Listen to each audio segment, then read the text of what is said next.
Hello, boys and girls. How you doing? My name is Peter.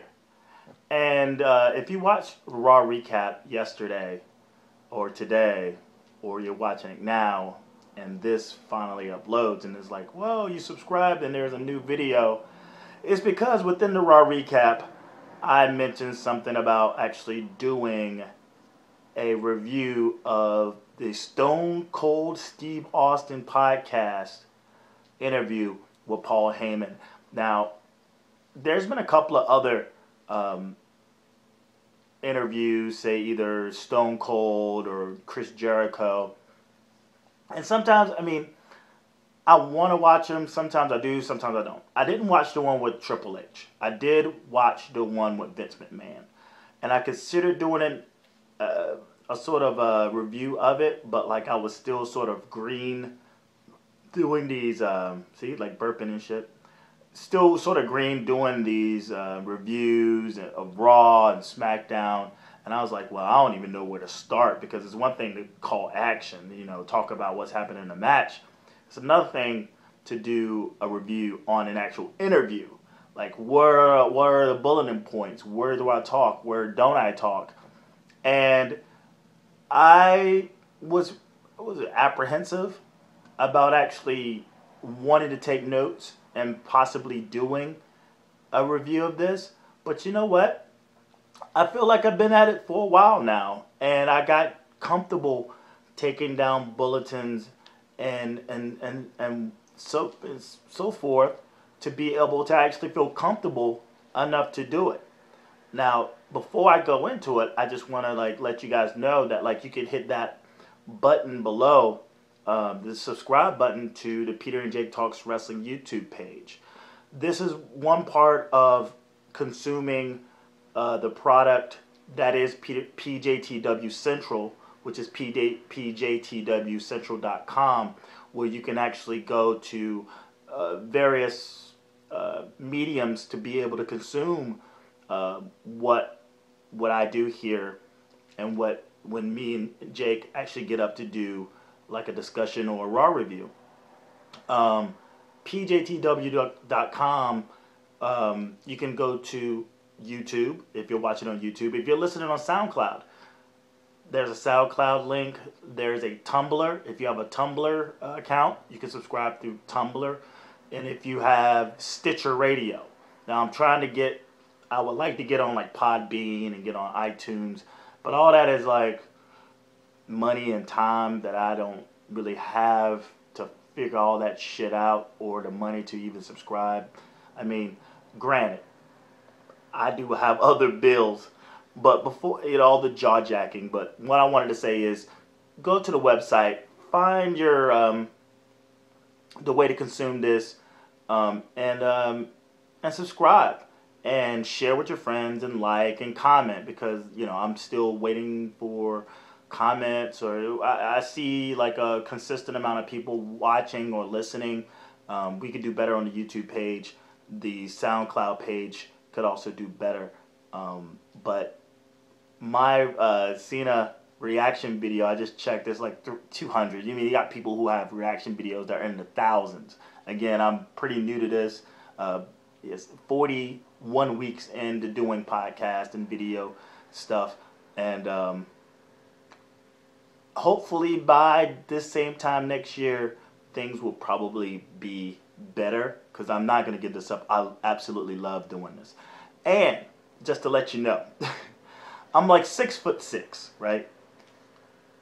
And when I do these videos, I'm doing it on my phone, and you can see my legs. You see a shirt, you see legs. And I was wondering if y'all guys thought if I actually had pants on or not. But I do have pants on. I got shorts on. And I normally have pants, but you just see the legs and shit. So it's man, this fucking dude gets a hard on. We'll probably get a special guest. And I'm like, no, it's not like that. It's not that kind of party. It's not that kind of party. But again, you can follow me on Twitter, Ellen Japanese, LINJAPANESE, and then that's SoundCloud, that's Twitter, and that's also Instagram. And if you have a SoundCloud what the hell do they call it? Snapchat account. You can also follow me there. My exclusive wrestling Twitter handle is PJTW Central. So I live tweet Raw and things of that nature. 5 minutes have gone by and I have not even began on this review. I guess I'm a little nervous, but here's what I'm going to do. I jotted down some bulletin points on what their discussion was. Now, again, this is the Steve Austin, well, the Stone Cold, that's what the WWE likes to call it, the Stone Cold podcast. And this one is with Paul Heyman. And I was actually looking forward to more than, say, the Jericho with Stephanie McMahon, more than Triple H, when I tried to watch the one with Triple H, and he just wouldn't allow Stone Cold to ask him any questions. So I was like, fuck that. And I've heard other interviews, and they were like, we were better off not watching it in the first place. But this Paul Heyman one, it was really good. And we all thought that Stone Cold and Vince McMahon had a little thing going over WrestleMania weekend. Apparently, he was supposed to show up, and he didn't, and there was confusion on him having a flight, him not having a flight. And then Jericho shows up and does this podcast, and we're like, well, is he still in with the WWE? Apparently he is, but it's not like he's gonna do his podcast and not rattle the cage a little bit, and that's what Stone Cold Steve Austin is. He's a cage rattler. Now, you have to listen to this with a good sense of humor, because that's what Stone Cold is. If you've been following his career for years, the guy is just bursting with charisma, right? But it's one thing to have Stone Cold as Stone Cold Steve Austin. But it's another one where he's podcast Steve Austin, opening a can of audio whoop ass on you. And the guy, like, it's almost as if he held back from his charisma in the WWE. I don't know if you listen to his podcast, but they're fucking good, and they're hilarious. There's two parts. There's the Stone Cold part, and then there's the Unleashed part, which is more, he could say shit, fuck, goddamn motherfucker. All right? So those are two, the PG versus the PG-13. Well, it's almost R to a certain extent. And he's taken on this podcast thing like gangbusters. He's so good at it. He's good at getting questions, having interviews, and his reviews on the different pay-per-views, which I normally go listen to because I don't have the time to listen to all of his stuff. So I'm at work, I listen to his, like, say, a pay-per-view. He had Wade Keller on, he had Jim Ross on, or something like that. Even Peter Rosenberg from Cheap Heat. Try to say that 3 times fast. And they're so entertaining. They're so fucking entertaining. Well, anyway, we get to this Paul Heyman podcast, with Paul Heyman, and they start off with, like, how they met, and the fact that Paul Heyman got started in the business around, like, 14 years old, and how they became compadres and taking road trips and shit together. But the first question to Paul Heyman was about Brock Lesnar and who Brock Lesnar was. And come to find out, he's a farmer. He's from a farm family, and one of the things he does with his money, whenever he goes out and make it, whether it was the UFC or the WWE, he go and buys farmland, which I thought was just like kind of blew my mind. I didn't know this already. I knew he hunted and all that stuff, but I didn't know he was like some dude sitting on a tractor, and that's like everything, any and everything he just wants to do. Sit on a fucking tractor and like just plow some fucking fields and just be on like the land. I knew, yeah, again, he hunts and all that stuff, but you know, that's his first love.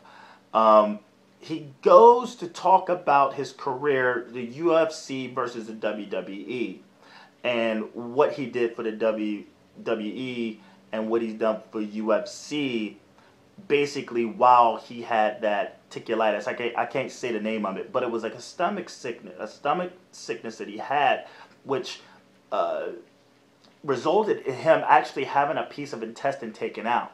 Now, if you go back and listen to a lot of the Peter and Jake Talks Wrestling podcast, especially when Brock Lesnar was deciding whether he was going to stay, where he was going to go, all I could think was, he's not going back to the UFC. Now, regardless of my reasoning of why he wasn't going back to the UFC. My reason was because you just don't take things out of the body, right? You just don't take, let alone like chip bone or like pancreases, shit like that. You don't take out anything and expect to operate normally. And that was like one of my main reasons why I thought he would return. And that's what he did. He returned. He said it was a bunch of other things that were the reasons why he stayed, but it's tough to go to the UFC. And apparently, if he wasn't going to get the deal that he wasn't, if he wasn't going to get the deal that he was wanted, that he was actually going to go back to the UFC and open up a school and just do that full time. But everything worked in his favor, and he decided to stay. And what was different about then and what's different about it now is the fact that he's healthier. And he's actually having more fun doing this. Like, he couldn't really grasp, slow it down, and really take in everything that was happening in his prior run. This time around, he's taking it all in, and he's enjoying his time with Paul Heyman. And there's like just two kids just like at a fucking party, like just having the most fun and getting paid a lot of fucking money on his own terms. And they talk about the Brock Heyman relationship and how, you know, like behind the curtain, like he is the advocate of Brock Lesnar. He is the manager. Like he's there every step of the way, business and friendship. And Stone Cold Steve Austin asked him if he would be willing to work with others. And he was explaining how it would just be difficult to do, because it's not like when you're advocating someone to the level of Brock Lesnar, why would you need to advocate for anyone else, basically? And that's what it said. And it was difficult because of that. It's like, well, once you partner up with someone else outside of Lesnar, there has to be some sort of alignment. And it just wasn't realistic to Paul Heyman, but he did talk about how he worked with Punk. And the reason why he actually worked with Punk is because Punk was probably the only person he trusted to be able to carry the ball on his own. I mean, you talk about the talent today, and like a lot of them can't even spit like a decent promo, let alone carry themselves in a manner to say someone at that time as seasoned as CM Punk was. And then they go over into the conversation of CM Punk, and I don't know if this is cool. You know, WWF still, you know, I guess they don't own the name. That's CM Punk's name, but they still, I don't know what they got of his, which is weird. But I don't know if it's okay for Stone Cold, again, the cage rattler, to actually talk about CM Punk on the WWE Network. But sure enough, he does. And he asked about his UFC career and what Heyman thought of his UFC career. And Paul Heyman basically describes that any and all things UFC related with CM Punk has nothing to do with monetary gain. It has everything to do with him having a lifelong dream and fantasy to one day compete in a UFC ring or a mixed martial art ring, something he's always liked as a kid. And now he has the opportunity to do it. And it's going to be two options. Either he's going to walk in the ring, get his ass, and whoop someone's ass, or he's going to walk in the ring or have his ass whooped. And we're all just going to have to sit back and wait. But like, ultimately, this is a challenge for CM Punk, and he's taking it on. If you listen to the Stone Cold podcast, he's definitely on a crusade for the defense of the DDT and the fact of the overuse of the DDT, which results to the non-selling of the DDT. His admiration and respect for Jake the Snake Roberts, you could just hear it in his voice, is that like, it's probably his favorite wrestler of all time. And the DDT to him is a very special move. And he just, you know, if you listen to his podcast and he starts talking about the nature of the business, which this segment kind of rolls into, is that like, what has happened to the DDT. And he asked Paul Heyman about how he feels about that. And it generates into a discussion about the idea of the finisher. How once upon a time a drop kick was a finisher. Once upon a time a suplex was a finisher. And the way Paul Heyman explains it, and he gives like, and this is the thing about Paul Heyman, and just him and Stone Cold together, it's just wrestling logic at its best. You want to learn something? Stone Cold's in the room, shut the fuck up. Paul Heyman's in the room, shut the fuck up. These guys know how to fucking talk wrestling. So just shut up. You don't know it all. They know it. They've been there for a very long time. And they have great ideas, and they can actually wax poetic those things out for anyone to listen. Even if you're not even into wrestling, you would actually get into it. And that's the art of the storytelling, and that's the art of charisma. Well, anyway, they talk about the progression of the finisher, and then Paul Heyman talks about, say, if Mark Henry took on the headlock, and the idea that his headlock was the finisher, and that nobody could get out of it. It takes him for, 30 weeks. No one else uses it, and if you want to use it, you have to talk to him. And that it finally gets to WrestleMania, the person that they built up to finally breaks out of it at WrestleMania, and how over that headlock could be as a respected move from this individual wrestler, and how it would be continuously sold. And it just goes into the lack of respect for not only the wrestler, but also the move, and the lack of protection for that move, to actually put it over as this thing. And the DDT itself has fallen victim to this sort of booking and this overuse. No one's selling it because no one is actually protecting it. Basically, no one's protecting it. I think if there was more of an uproar from, say, Vince, let's just say there was someone who actually focused on it. You got the vintage Orton. I think he has enough leverage to be like, hey, don't use the DDT no more. I'm going to put this over, and it's going to actually lead into my finisher, which is they're going to sell it, and it's going to lead into my RKO. But that hasn't happened. Cole, JBL, or Booker T, or Jerry the King Lawler do not put up a fuss about the selling of the DDT. And that's just goes to show the state of the business. And the next state of the business that he wanted to get to after selling, more the DDT, it's about promos. And Paul Heyman talks about the promo, like the art of the promo, because it's Paul Heyman. The guy knows how to fucking shoot a promo. And he dates back to his time with Dusty Rhodes. And by the way, his Dusty Rhodes impression is pretty fucking solid. And he's talking to him about his part in the Starcade of old. And he does this and he does that. And when Dusty Rhodes actually talks to him about it, he goes, "Where's the money?" And that's what they talk about. When shooting a promo, there's fundamentals that go along with selling something. Something has to be sold.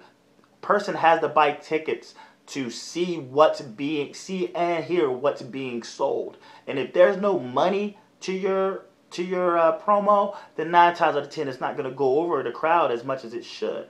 That plays into the WWE now, because it's not about the stars, it's about the brand, which is WWE. There's something that I've been talking about for quite some time. If you go back and listen, the idea of these triple threats and fatal four ways, and how it's not about the individual wrestler anymore. No one's getting wins. No one's getting over their moves and their finishers. Everyone's kicking out and all this stuff, because it's about the brand. And the reason why, and they didn't go into it in this interview, but I would like to seriously believe that that's the reason why these promos are lackluster. That's why they're not correcting them on just the basic fundamentals. Content versus context. Like, they just want these guys to be bland. The tickets are being sold. So what more can, say, anyone outside of John Cena do? And he sums it up basically as a lack of engaging with the audience, which Cena has. I mean, you can feel your way about Cena all you want, but the guy engages the crowd, and that San Antonio promo he fucking spit is a prime example. But I've noticed years before how can he just take this rabid crowd who wants him on a fucking stake, and how he just turns them to cheer for him in the very end. It's just one of the most impressive feats I've ever seen of any wrestler in terms of like engagement and promos. But yeah, it's too much preaching. Now Cena can preach, but he engages more than anybody on the roster.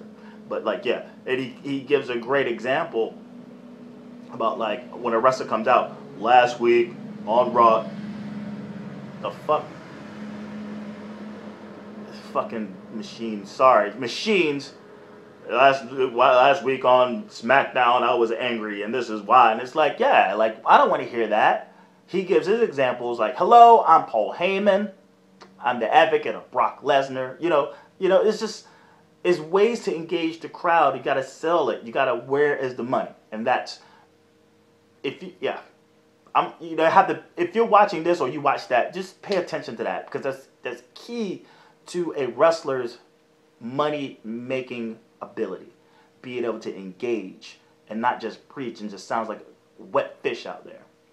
He asks Paul Heyman about his relationship with Vince Jr. and Vince Sr. and how that developed. Well, he starts to talk about how he earned $50 by taking a picture of him and Andre the Giant at Madison Square Garden. Like, he was a little snot-nosed kid. He got his press pass. He sees the two of them talking. He has his camera. He gives like a low angle, because the shot itself is like they almost seem almost eye to eye, and the way he's looking at him, because apparently Vince Sr. was like the Pope of Madison Square Garden. He owned the territory in that vicinity, and it was just a good picture. And then he didn't seem like a total squirt either. So the story was he takes the picture, he goes back home, and develops it, comes back to give to Vince. There's a little scuffle with one of the cops, and then come to find out, I can't remember who actually walked up. It was who the fuck did he say? It was Fink. It was Howard Finkel talking about how Vince really liked the photo, and he gave him $50, and he hired him as a cameraman. But how he never got his $50 from Senior. He always got it from any and everyone else, but he never got it from Senior.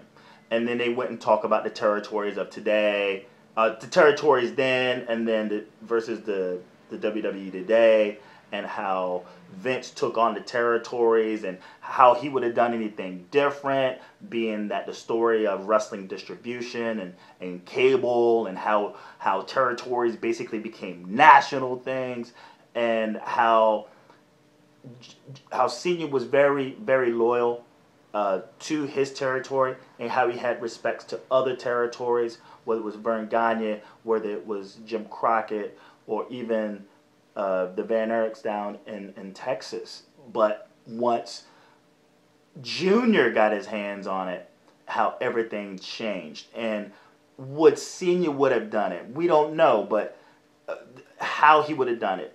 But you talk about someone who was just ambitious and vicious and all these things. That's what Junior was, and that's how he used cable as a means to basically buy out the rest of the territories. A lot of people like to think that he basically ran everyone out of business. No, in the wrestling promotion world, there's a lot of crooks, and he was basically given those territories. All right, so that speculation, it was up to Junior not to take the money or not, and he's like, "Fuck, give me the money and your territory. That's what's up. Now I can go national." He also talks about like Lou Albano, and once once Vince Jr. took the reins, and how Lou Albano would, and his craziness and him being drunk, and how he would just get into arguments with Vince Jr. and how he'd be fired several times. And then Heyman talks about his relationship with Jr. and which led to, he talks about how he was the lead writer for SmackDown. Him and Vince Jr. gets a relationship, reintroduces ECW, and this basically boils down to what happens in the infamous plane ride from hell. And the interaction, he didn't go into detail about what happened on the plane ride, but he talks about how the conflict of him writing ECW and him just like having Vince sort of nitpick it, and it wasn't the vision that Heyman wanted, and it all just boiled down to like that one moment in the plane. He then, and this is where it gets fun. It gets really, really, really fun. And you have that. This is just the boys talking. And this is what I love about most podcasts that are like wrestling interview related. That when the boys get to talking, you get some really good stories. And he talks about a ride, Paul Heyman, who's actually younger than Stone Cold, I think by like 4 years or something like that, 4 or 5 years. But he's talking about how Heyman, Rick Rude, and Steve Austin are having are basically car ride, and how Steve Austin loves to say goddamn a lot. And it's a really funny story on how he's just talking to Paul Heyman, and he's just saying goddamn, goddamn, goddamn. Rick Rude is sick and tired of hearing him using the Lord's name in vain. And he tells him, like, look, stop using the Lord's name in vain. And Steve Austin's like, he said he cut a babyface promo on Rick Rude on how he felt so bad and felt apologetic about having to use the word, and that he wouldn't use the word anymore, God damn it. And then, he smacks him. But it's just boys on the road. He also talks about, because I live in NC, I live in North Carolina. He also tells a North Carolina road story from Charlotte about how Sting and the Steiner brothers would ride together, and they would do this weird prank on other wrestlers, where they would drive close to them, and then Scott Steiner would hook Rick Steiner up and put him out the window, and he would open up the car door of the other drivers, other guys in the car, and like grab their legs and shit like that, and just the ultimate pranksters. Well, there's a story where Paul Heyman is in the car with the Angry Samoans, and how Scott Steiner, the Steiner brothers, and Sting tried to do that whole prank on them, but they locked the door. So to take revenge, they basically drive out in front of them, and they proceed to throw food at them. And one of the first thing that they threw at the Angry Samoans and the Wild Samoans, and Heyman, was a watermelon. So they go to wherever the fuck they need to go, but on their way back, they stop and they get themselves some food to basically plot their revenge. So they talk about it's a literal road war between Sting and the Steiner brothers and the Wild Samoans, and how they're just eating everything at each other, which results in the cars that they've been rented and Paul Heyman's name to be deemed as totaled. That's how bad this was.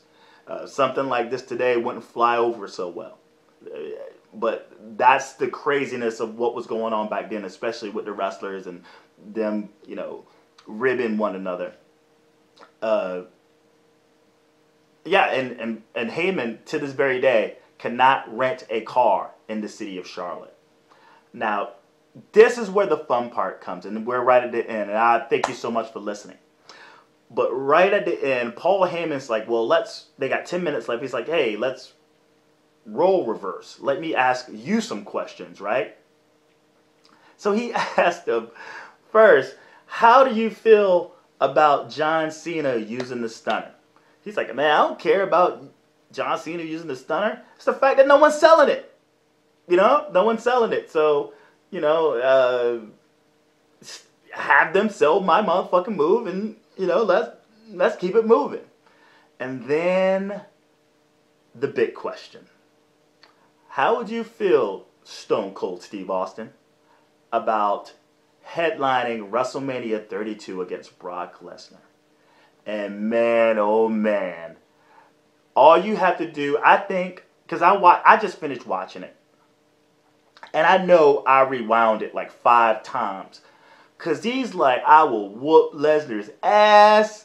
And I guess anybody who's a mark, who doesn't have a sense of humor, they see this as maybe legitimate shit talk. But it's not. This is the boys now. And Brock, not Brock, but Stone Cold literally cuts a like 8-minute promo on how he would whoop Brock Lesnar's ass in WrestleMania 32 in Texas, and only in one match, the Texas Death Match. Because at first he's like, 3 words, ask my wife. I was like, I was just waiting for him to hear ask my wife. But nope, he would consider doing it if it was a Texas Death Match. And it's just, dude, I can't put into words what Stone Cold did. I can't.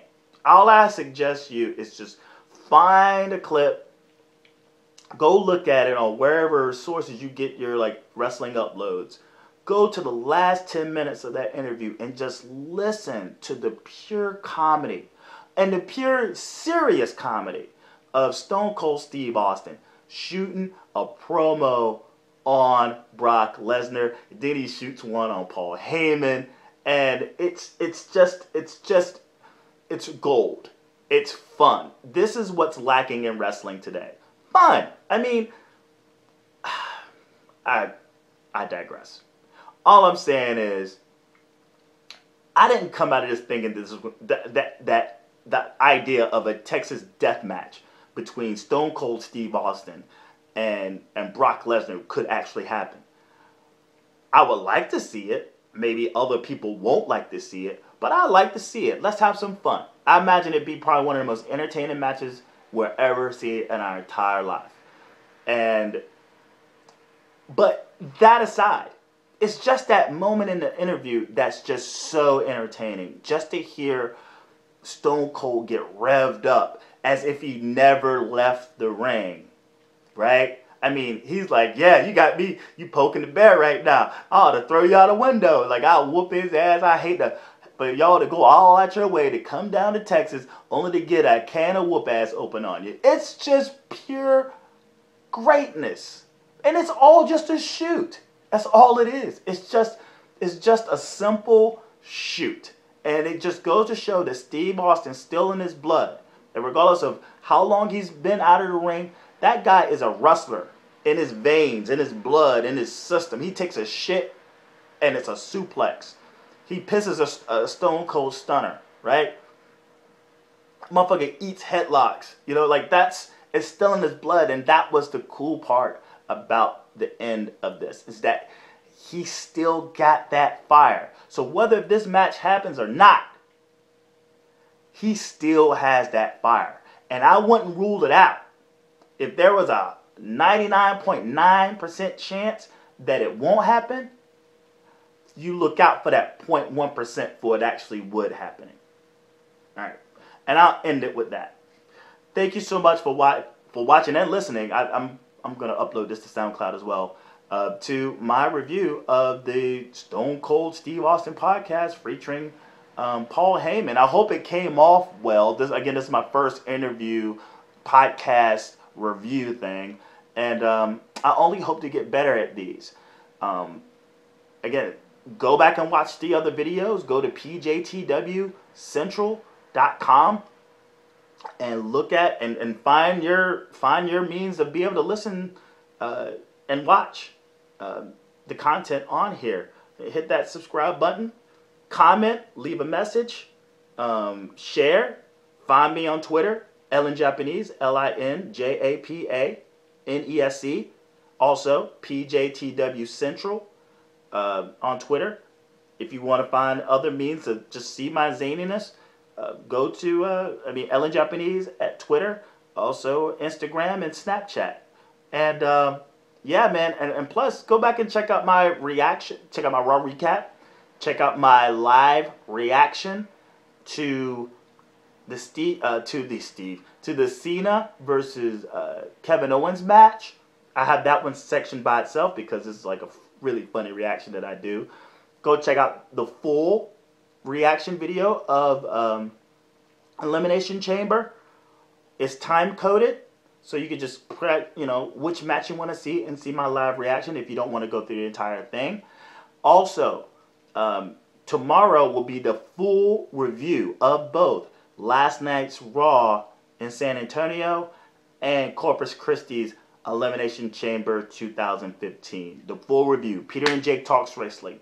Jake Grandi. Go check him out at JG Pro Wrestling on Twitter. Also, the SoundCloud page where you can now check out his NXT reviews with the amazing Fritz.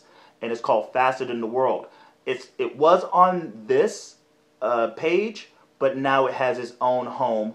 And we're going to still work with each other and make it pop like that. Is there anything else I need to say? Nah, that's about it. Thanks for watching. Thanks for listening. You'll hear from me tomorrow on Peter and Jake Talks Wrestling. Just subscribe, and also comment, all that shit. Peace.